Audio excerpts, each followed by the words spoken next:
आज है 24 मई 2026 दिन रविवार। Welcome back to clean news UP. चलिए देखते हैं उत्तर प्रदेश की 25 फटाफट बड़ी खबरों को। कानपुर में बनेगा उत्तर भारत का पहला lithium battery plant. Trans Ganga city बनेगी रोजगार का बड़ा केंद्र। कानपुर की ट्रांसगंगा सिटी अब औद्योगिक विकास का नया केंद्र बनने जा रही है। यहां उत्तर भारत का पहला लिथियम बैटरी मैन्युफैक्चरिंग प्लांट स्थापित होगा। इस महत्वाकांक्षी परियोजना की जिम्मेदारी वियतनाम की कंपनी विन को सौंपी गई। प्लांट शुरू होने से क्षेत्र में बड़े पैमाने पर निवेश आएगा और लाखों रोजगार के अवसर पैदा होंगे। उन्नाव से कानपुर प्रवेश मार्ग पर विकसित हो रही ट्रांसगंगा सिटी को प्रदेश सरकार आधुनिक औद्योगिक हब के रूप में तैयार कर रही है। जनगणना में अच्छा काम करने वालों को सम्मान, लापरवाह कर्मचारियों पर कार्रवाई तय। अलीगढ़ नगर निगम में जनगणना 2027 अभियान के दौरान बेहतर काम करने वाले कर्मचारियों को सम्मानित किया गया। नगर आयुक्त प्रेम प्रकाश मीणा ने रिकॉर्ड समय में मकान गणना और ब्लॉक मैपिंग का कार्य पूरा करने वाले प्रगणकों और सुपरवाइजर्स की सराहना की। वहीं दूसरी ओर लापरवाही बरतने वाले 8 कर्मचारियों और सहायक अध्यापिकाओं पर कार्रवाई की तैयारी शुरू कर दी। नगर निगम प्रशासन का कहना है कि शासन के द्वारा निर्धारित समय सीमा के भीतर अभियान को सफल बनाने के लिए लगातार निगरानी की जा रही है। 98 साल पुराना यूपी विधानसभा भवन होगा शिफ्ट। गोमती नगर में बनेगा 100 करोड़ का नया विधान भवन। उत्तर प्रदेश की सत्ता का केंद्र लखनऊ स्थित 98 साल पुराना विधानसभा भवन अब नए स्वरूप में शिफ्ट होने की तैयारी में है। वर्ष 1928 में उद्घाटित इस ऐतिहासिक भवन को अब रिटायर करने की योजना पर काम चल रहा है। नया विधानसभा भवन राजधानी लखनऊ के गोमती नगर स्थित सहारा सिटी की 245 एकड़ भूमि पर बनाया जाएगा। इस परियोजना पर करीब 100 करोड़ रुपए से अधिक खर्च प्रस्तावित है। एलडीए ने इसके लिए कंसल्टेंट और आर्किटेक्ट के चयन का टेंडर जारी कर दिया है।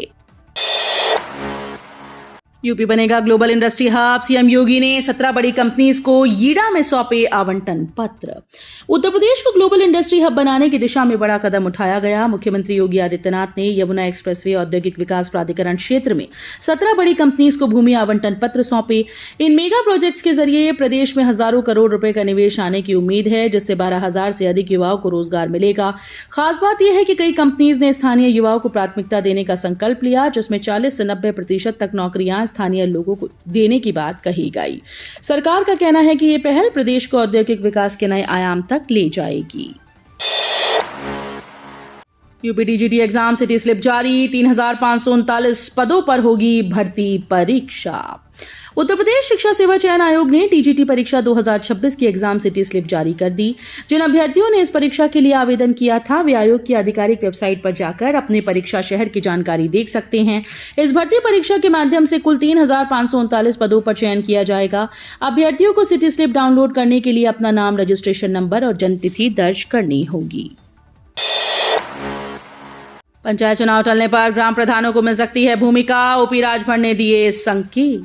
उत्तर प्रदेश में त्रिस्तरीय पंचायत चुनाव न होने की स्थिति में ग्राम पंचायतों के संचालन को लेकर नई व्यवस्था पर विचार किया जा रहा है।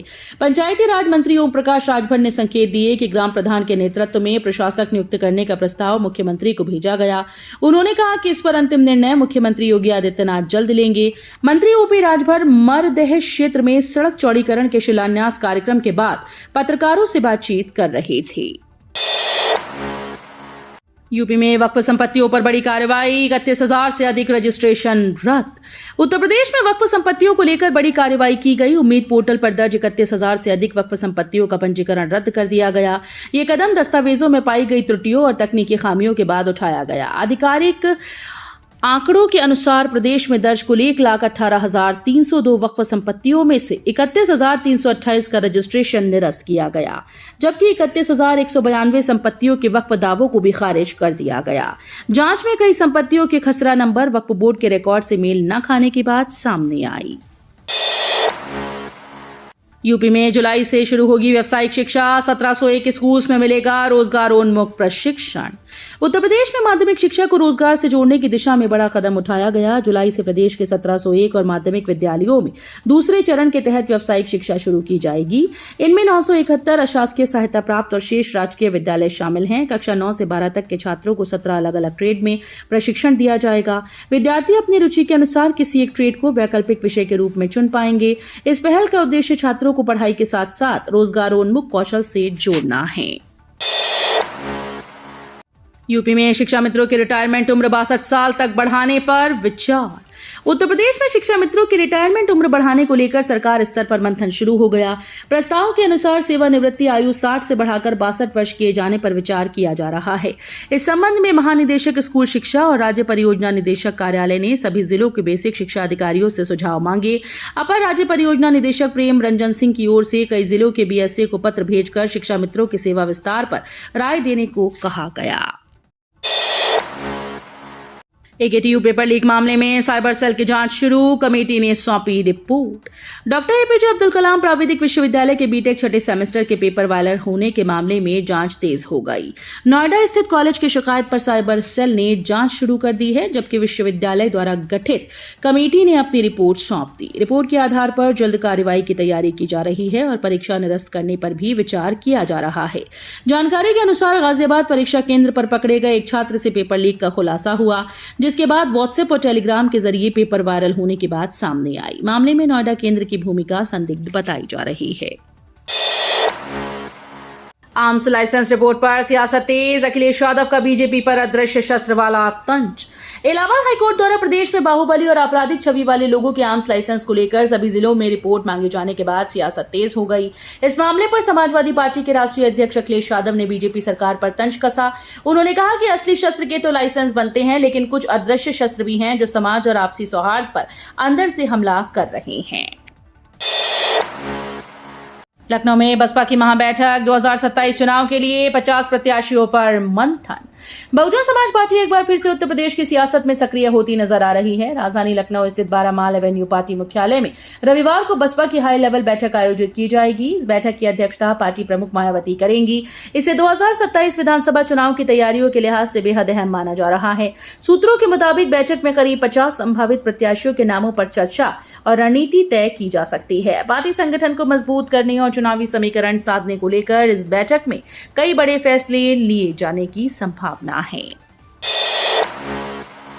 रेलवे बोर्ड का बड़ा फैसला, 155 ट्रेन को हाई स्पीड श्रेणी में शामिल, कर्मचारियों को मिलेगा भत्ता। रेलवे बोर्ड ने रनिंग स्टाफ के लिए बड़ा फैसला किया। प्रयागराज एक्सप्रेस और वंदे भारत समेत देश की 155 प्रमुख ट्रेन को अब आधिकारिक रूप से हाई स्पीड श्रेणी में शामिल कर दिया गया है। इस निर्णय के बाद इन ट्रेन में कार्यरत लोको पायलट, सहायक लोको पायलट और ट्रेन मैनेजर को विशेष हाई स्पीड भत्ता मिलेगा। इससे कर्मचारियों के वेतन में हर महीने करीब 5 से 10 हजार रुपए तक की बढ़ोतरी होने की संभावना है। इस सूची में वंदे भारत, राजधानी, शताब्दी, दुरंतो, तेजस के साथ प्रयागराज एक्सप्रेस और कई प्रमुख ट्रेन शामिल हैं। सेना के जवानों को पसंद आ रही यूपी की देसी गायों का दूध, डेयरी सेक्टर में बढ़ी पहचान। उत्तर प्रदेश का देसी गायों का दूध अब भारतीय सेना के जवानों की पहली पसंद बनता जा रहा है। सवाल यह है कि आखिर यूपी का दूध खास क्यों माना जा रहा है। विशेषज्ञों के अनुसार देसी गाय के दूध में प्रोटीन और कैल्शियम की मात्रा अधिक होती है, जो फिटनेस और पोषण के लिए बेहद उपयोगी है। यही कारण है कि इसकी मांग लगातार बढ़ती जा रही है। मुख्यमंत्री योगी आदित्यनाथ के प्रयासों से प्रदेश में गौ पालन को बढ़ावा मिला है, जिससे न सिर्फ पशुपालन को संरक्षण मिल रहा है, बल्कि ग्रामीण अर्थव्यवस्था को भी मजबूती मिल रही है। यूपी में बिजली विभाग पर सख्ती, पावर ट्रांसमिशन कॉर्पोरेशन के 2 अधिशासी अभियंता निलंबित। उत्तर प्रदेश में बिजली व्यवस्था को लेकर सरकार ने सख्त रुख अपनाया। अघोषित बिजली कटौती और उससे उत्पन्न समस्याओं पर मुख्यमंत्री योगी आदित्यनाथ की नाराजगी के बाद बड़े स्तर पर कार्रवाई शुरू हो गई। ऊर्जा विभाग की ओर से मंत्री AK शर्मा के निर्देश पर यूपी पावर ट्रांसमिशन कॉर्पोरेशन के 2 अधिशासी अभियंताओं को निलंबित कर दिया गया, जबकि एक अधिकारी को अटैच किया गया। गाजियाबाद पारेषण के अधिशासी अभियंता राहुल को भी सस्पेंड किया गया। सरकार का कहना है कि लापरवाही बर्दाश्त नहीं की जाएगी। राहुल गांधी पर टिप्पणी से विवाद गरमाया। कांग्रेस ने मंत्री दिनेश प्रताप सिंह के खिलाफ दी तहरीर। राजनीतिक बयानबाजी को लेकर प्रदेश में सियासी तनाव बढ़ गया। राहुल गांधी और उनके परिवार पर कथित अभद्र टिप्पणी को लेकर कांग्रेस कार्यकर्ताओं ने नाराजगी जताई। कांग्रेस नेताओं ने प्रदेश के राज्य मंत्री स्वतंत्र प्रभाव दिनेश प्रताप सिंह के खिलाफ व सदर कोतवाली में तहरीर देकर कार्रवाई की मांग की। आरोप है कि मंत्री द्वारा राहुल गांधी को लेकर आपत्तिजनक टिप्पणी की गई। कांग्रेस जिलाध्यक्ष पंकज तिवारी सहित कई नेता कोतवाली पहुंचे और पुलिस को शिकायत सौंपी। पुलिस ने मामला दर्ज कर जांच शुरू कर दी। यूपी पॉलिटेक्निक प्रवेश परीक्षा 2 से 9 जून तक प्रदेश में बनाए गए 175 केंद्र। उत्तर प्रदेश में पॉलिटेक्निक प्रवेश परीक्षा 2 से 9 जून के बीच आयोजित की जाएगी। ये परीक्षा कंप्यूटर आधारित होगी और प्रदेश भर में कुल 175 परीक्षा केंद्र बनाए गए हैं, जिनमें राजधानी लखनऊ भी शामिल है। संयुक्त प्रवेश परीक्षा परिषद के सचिव एसके सिंह के अनुसार परीक्षा 3 पालियों में कराई जाएगी।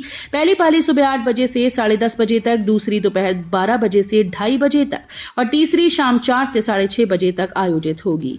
परीक्षा को सुचारू और पारदर्शी तरीके से संपन्न कराने की तैयारी पूरी कर ली गई है। यूपी के स्कूल्स में बनेंगी 600 ड्रीम्स लैब, बच्चे सीखेंगे रोबोटिक्स और एआई। उत्तर प्रदेश सरकार स्कूली शिक्षा को हाईटेक बनाने की दिशा में बड़ा कदम उठाने जा रही है। मुख्यमंत्री योगी आदित्यनाथ के नेतृत्व में प्रदेश के सरकारी माध्यमिक स्कूल्स में 600 ड्रीम लैब्स स्थापित की जाएंगी। इन लैब्स में छात्र robotics, artificial intelligence, drone technology और आधुनिक तकनीक की पढ़ाई करेंगे। इसी उद्देश्य से समग्र शिक्षा विभाग ने लखनऊ में टाटा एंटरप्राइज की कंपनी नेल्को लिमिटेड समेत कई औद्योगिक समूहों के साथ समझौता ज्ञापन पर हस्ताक्षर किए हैं। यूपी के सभी जिलों में चलेगी बाल श्रमिक विद्या योजना, कामकाजी बच्चों को स्कूल से जोड़ा जाएगा। प्रदेश सरकार ने श्रमिक परिवारों के बच्चों को शिक्षा से जोड़ने के लिए बड़ा कदम उठाया। बाल श्रमिक विद्या योजना को उत्तर प्रदेश के सभी 75 जिलों में लागू किया जाएगा। योजना के तहत 8 से 18 वर्ष तक के कामकाजी बच्चों को स्कूल में दाखिला दिलाया जाएगा। मुख्यमंत्री योगी आदित्यनाथ ने श्रम और सेवायोजन विभाग की समीक्षा बैठक में निर्देश दिए कि कोई भी बच्चा आर्थिक मजबूरी के कारण शिक्षा से वंचित न रहे। बाल श्रम प्रभावित क्षेत्रों में विशेष अभियान चलाकर बच्चों को शिक्षा की मुख्य धारा से जोड़ने पर जोर दिया गया है। यूपी मदरसा बोर्ड ने जारी किए मुंशी मौलवी और आलिम परीक्षा के परिणाम। उत्तर प्रदेश मदरसा शिक्षा परिषद लखनऊ ने वर्ष 2026 की अरबी फारसी मुंशी मौलवी और आलिम बोर्ड परीक्षाओं का परिणाम घोषित कर दिया। छात्र परिषद की आधिकारिक वेबसाइट पर जाकर अपना रिजल्ट देख सकते हैं। परिणाम घोषित होने के बाद अल्पसंख्यक कल्याण और वक्फ मंत्री ओम प्रकाश राजभर और छात्र छात्राओं को बधाई दी है। उन्होंने कहा कि ये सफलता विद्यार्थियों की मेहनत और शिक्षकों के मार्गदर्शन का नतीजा है। रिजल्ट जारी होने के बाद छात्रों और अभिभावकों में खुशी का माहौल देखने को मिल रहा है। लखनऊ में बदलेगी कैलाश कुंज कॉम्प्लेक्स की तस्वीर, एलजीए बनाएगा 13 मंजिला आधुनिक बिल्डिंग। लखनऊ विकास प्राधिकरण अब 40 साल पुराने कैलाश कुंज व्यावसायिक कॉम्प्लेक्स का रीडेवलपमेंट करने जा रहा है। एलडीए पुराने भवन को तोड़कर यहां 13 मंजिला आधुनिक बिल्डिंग बनाएगा। नई इमारत में नीचे व्यावसायिक दुकानें और ऊपर प्रीमियम फ्लैट्स तैयार किए जाएंगे। एलडीए उपाध्यक्ष प्रथमेश कुमार ने अधिकारियों के साथ बैठक कर प्रस्ताव को अंतिम रूप देने के निर्देश दिए। अयोध्या राष्ट्रीय राजमार्ग पर स्थित इस कॉम्प्लेक्स में फिलहाल करीब 280 दुकानें हैं। परियोजना पूरी होने के बाद इलाके की व्यावसायिक और आवासीय तस्वीर बदलने की उम्मीद जताई जा रही है। गाजीपुर डीएम को इलाहाबाद हाईकोर्ट का नोटिस, अवमानना मामले में मांगा जवाब। इलाहाबाद हाईकोर्ट ने गाजीपुर के जिलाधिकारी अनुपम शुक्ल को अवमानना मामले में कारण बताओ नोटिस जारी किया। मामला सपा सांसद अफजाल अंसारी के चचेरे भाई मंसूर अंसारी की दुकानों के रिलीज आदेश से जुड़ा है। कोर्ट ने आदेश का पालन न होने पर डीएम से सख्त लहजे में जवाब मांगा।